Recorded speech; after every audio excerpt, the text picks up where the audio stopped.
Gail, thank you for the invitation, the opportunity to be here this morning. Again, very, very conscious that I am not the Minister or Deputy Premier. I say that because I'd love to open it up to questions, but if I face one where I say that's something that only a politician can answer, I'll be quite clear about that. But I'd really love to answer any questions that I can that relate to the public service and the role of the system. So thank you.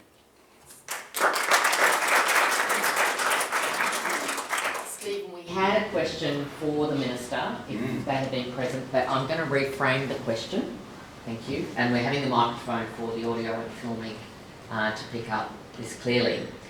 And the question was to the Minister, will the Victorian Government fulfil Parents Victoria's objective of having family engagement officers in Victorian Government schools?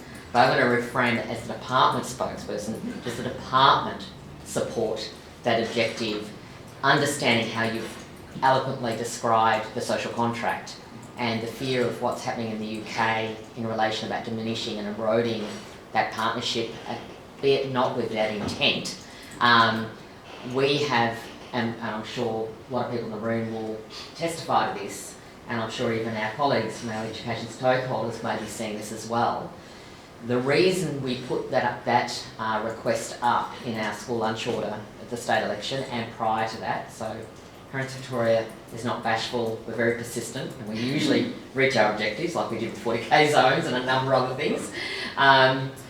But the reason I put the question again around the family engagement officers is that we see greatly that conduit to support staff and leaders to have that relationship where sometimes they are so time-starved that that is an added resource to their toolkit. So I'd just be interested from the government's perspective, from the department's perspective, around that work. Yeah. Look, I won't answer the question directly, and apologies for that, but the reason I won't answer it directly is because I can't. The way the policy development cycle works, the department puts up its advice to government. That advice is always cabinet in confidence, and then government makes decisions through the budget process about what it's going to support. What I will say though is that many schools are making this call anyway.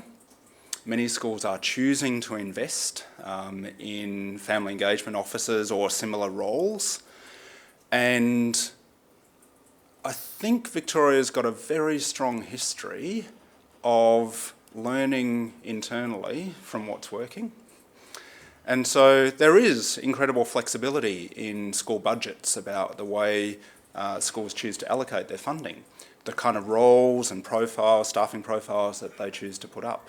And we are seeing that in many Victorian schools where they're seeing what's happening at the school down the road. And, my principal colleagues in the room will say, yeah, this is a lot of how the learning happens in our system. It's not necessarily from a policy or a directive from the department or the regional office. It's, I see my colleague doing this, it's working for them, I go and have a chat with them, I work within my network, and it's through that professional collaboration that the best ideas spread. So I think there is a lot of that happening already. I wouldn't be surprised if it continues. The final point I'll make is, coming back to an earlier conversation with Tuba and Sharon, the innovation, the local decision-making within the Victorian government school system, I think is one of our greatest strengths. It does mean that we have situations where individual schools have chosen to invest in parental engagement officers or family liaison officers or having an AP dedicated to that role. And it does lead to that innovation and response to local need that can be outstanding in our system. What it also leads to, though, is an uneven playing field, where we don't have a universal platform or a universal offer, where, if we take a small rural school, would we have a family engagement officer in a school with one staff member or two staff members? How we resource that, I think, is incredibly challenging. And, there are innovative models where one person in a role like that could be shared across 4 or 5 schools. But that's a challenge that we're yet to work out. And frankly, I think our experience with mandating particular staffing structures has not been all that positive. Yeah. Go. Just going to do a follow-up remark to that, because we also might be useful, because when we do the roadworks this afternoon and when we have the panel discussion, this question will be in the panel discussion as well. It's really interesting when you talk about our rural regional communities. From our perspective and from what we hear from the parents and carers, they are very welcoming to a model of their community model, because they'll be working closely with the school and all the other support organisations in that local community.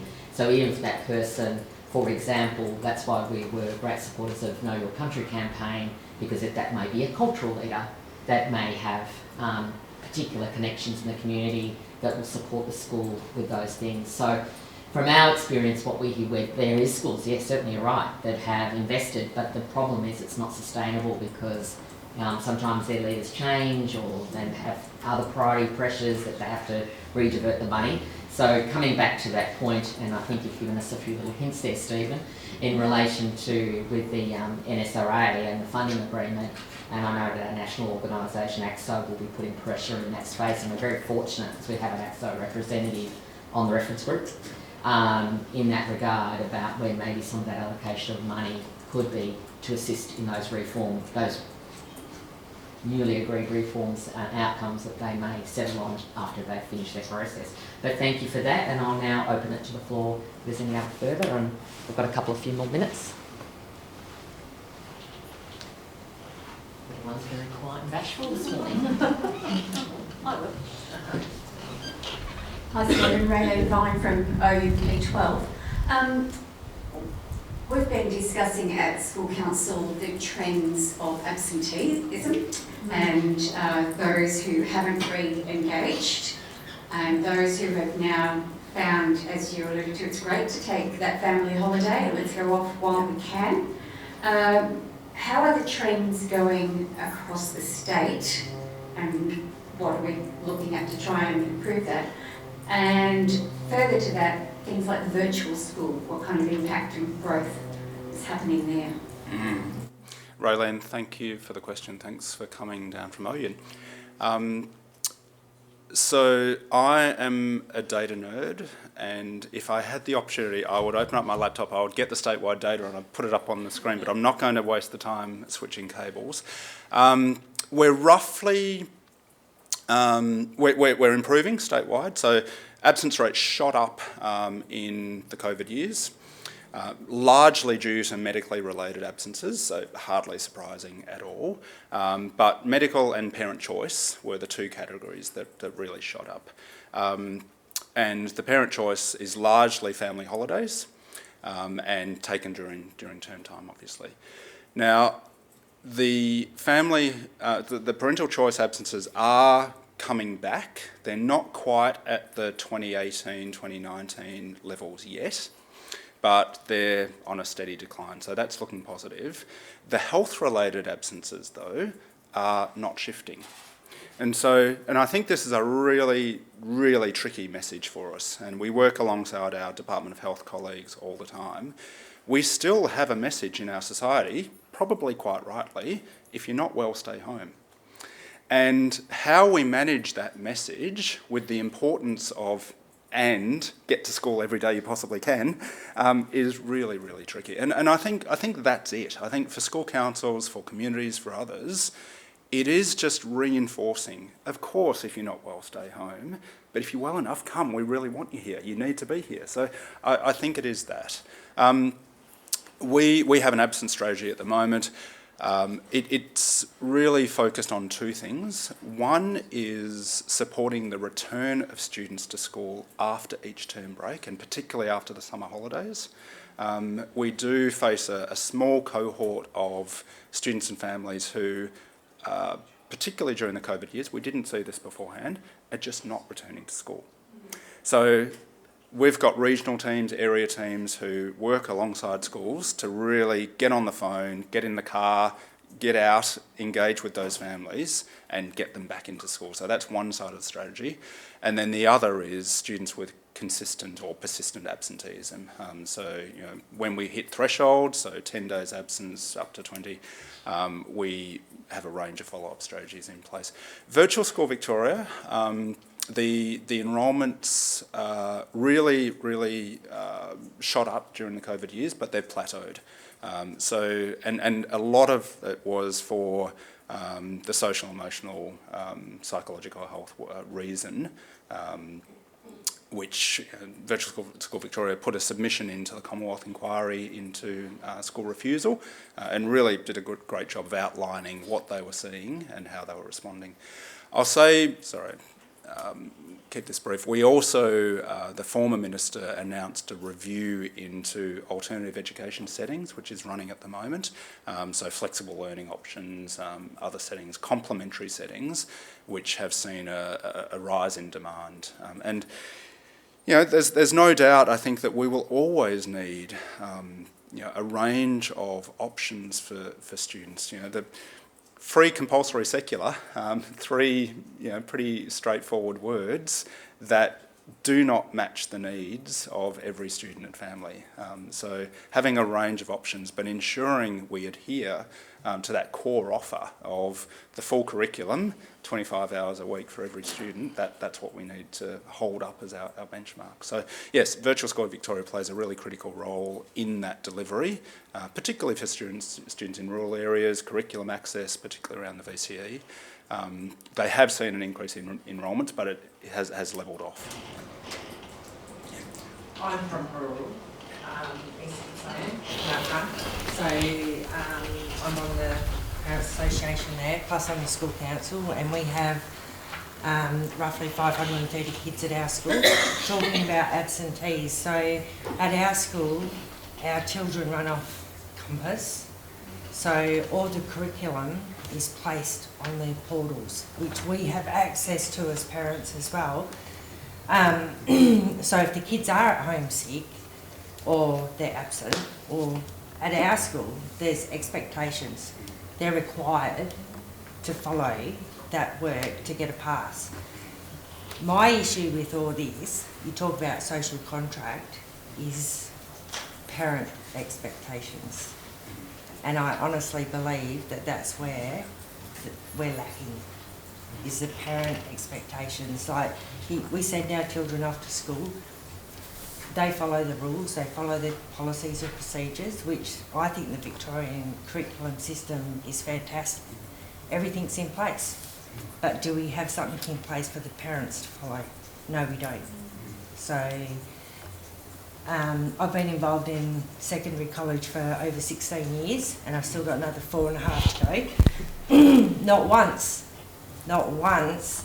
have I ever been explained to as a parent of what to expect. I've been to many Triple P classes, many seminars, but it's not transparent and it's not clear at all. When really it should be like, parents should be sat down and said, well, this is what you're expected as a parent. Like, you give guidelines for the kids, but we need guidelines as parents too, because we're winging it and have no idea. And that's where I reckon, and I know it's not the responsibility of the education system to do it, but if we have some sort of outline, wouldn't it make your life a lot easier? Mm-hmm. And the school, and take the pressure off teachers and principals? We don't have that in place. And Triple P classes, they are fantastic, but the language in which it's put across, unless you're educated from an academic background, you won't get it. So that's how I think of it. Yeah. Yep. So I am going to give a very brief response because, John, I suspect I'd be stealing your thunder if I went too far into this. But yes, we have many schools that do. I think that's probably the first thing to say, that there are schools across the system that have very well established processes for effectively inducting parents into that community, to say, these are our school values. We have all that too, yeah. This is a charter of expectations. We have some schools that go so far as having parents sign an agreement and behavioural expectations. Whether that's the right approach, but I think the important thing is the conversation, the dialogue. Not, as you say, not just leaving it to chance or expecting that people know. We have exactly the same thing with students. We don't just expect students know how to behave and what positive behaviours look like and what expectations for behaviour and interacting with their peers looks like. We take the time to talk that through and make sure everyone's on the same page and agrees it. I think there's a really strong argument for having that conversation with parents. And you'd have it, of course, in a different way. It's got to be held in adult terms. But it's a really powerful way of agreeing how are we going to interact with each other. What are the terms of our relationship? As we engage in this social contract, what's it going to look like for us, and how do we uphold each end of our bargain? Well, that's it. You look at this social contract. This is a social contract with parents. It's got nothing to do with it. I mean, we all looking at the big picture. None of us want a 40-year-old living on our doorstep. We want our kids gone. But this social contract, is with parents. Like, is that clear understanding and expectations as a parent? And I know, and like I've written in my thing to parents, the Parents Victoria, like we can't tell parents how to parent, but we need some clear guidelines, like expectations for parents, not for children, because children will learn that at school anyway through the school process. But parents, it's not there. And I think if you guys got something in place, it would make everyone's life a hell of a lot easier, because in Africa, they educate their parents on this. In Africa, of all places, in Kenya, in Australia, and it's a privilege to go to school over there. In Australia, it's a right to go to school. It's an absolute right, but it's a privilege to sit in that classroom to receive that right. But do we educate our parents? No, we don't educate our parents on this. And we have to start from the understanding that every parent, without exception, wants the absolute best for their child. They may not know how to get that, and that's where... And that's it, and they don't know how, because there's no clear guidelines of, we should be saying to our parents, this is the role of education, this is the role of an educator, this is the role of a parent, this is the role of an engaging parent, and this is the role of an empowering parent. And it's your responsibility to encourage your children to follow these values. Like just make it clear as day, and instead of beating around the bush.